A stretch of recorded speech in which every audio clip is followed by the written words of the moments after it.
আহলান সাহলান মাহে রমাদন। প্রিয় দেবিদ্বারবাসী, আপনাদের সকলকে জানাই ইসলামী আন্দোলন বাংলাদেশ দেবিদ্বার উপজেলার পক্ষ থেকে পবিত্র মাহে রমজানের শুভেচ্ছা।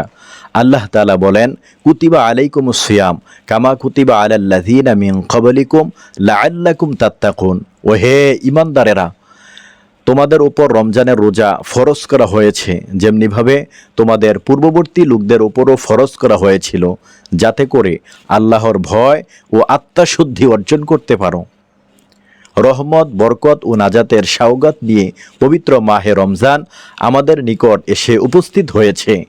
এই মাসের মধ্যেই আল্লাহ তাআলা জান্নাতের দরজাসমূহ খুলে দেন এবং জাহান্নামের দরজাসমূহ বন্ধ করে দেন। শয়তানদেরকে আবদ্ধ করা হয়। এর চাইতে বড় নেয়ামত আর কি হতে পারে? তাই আসুন আমরা সকলে একতাবদ্ধ হয়ে তাওবা ইস্তেগফারের মধ্য দিয়ে নামাজ, রোজা, জিকির আজকার, তাসবিহ তাহলিল এবং দান সদকা, কোরআন তেলাওয়াতের মধ্য দিয়ে বিভিন্ন প্রকার ইবাদত বন্দেগীর মধ্য দিয়ে অত্যন্ত গুরুত্ব সহকারে পবিত্র মাহে রমজানকে আমরা স্বাগত জানাবো ইনশাল্লাহ। প্রিয় দেবিদ্বারবাসী, আপনাদের নিকট আমি প্রত্যাশা করব, আসুন পবিত্র মাহে রমজানকে স্বাগত জানিয়ে আমরা সকলে একতাবদ্ধ হয়ে শরীয়ত সম্মত অনুযায়ী জীবনযাপন করার চেষ্টা করি।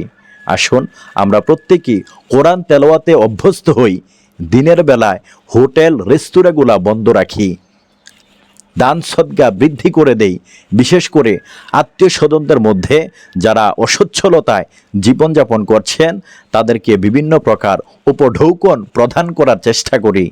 সরকারের প্রতি আহ্বান করব, নিত্য প্রয়োজনীয় দ্রব্যমূল্য ঊর্ধ্বগতি রোধ করুন, যেন সাধারণ জনগণ, সাধারণ মানুষেরা স্বাচ্ছন্দ্যে ইফতার ও সাহারি তারা উপভোগ করতে পারে, খেতে পারে। আল্লাহ পাক রব্বুল আলামিন আপনাদেরকে উত্তম প্রতিদান দান করুক। আসসালামু আলাইকুম ওয়া রাহমাতুল্লাহ।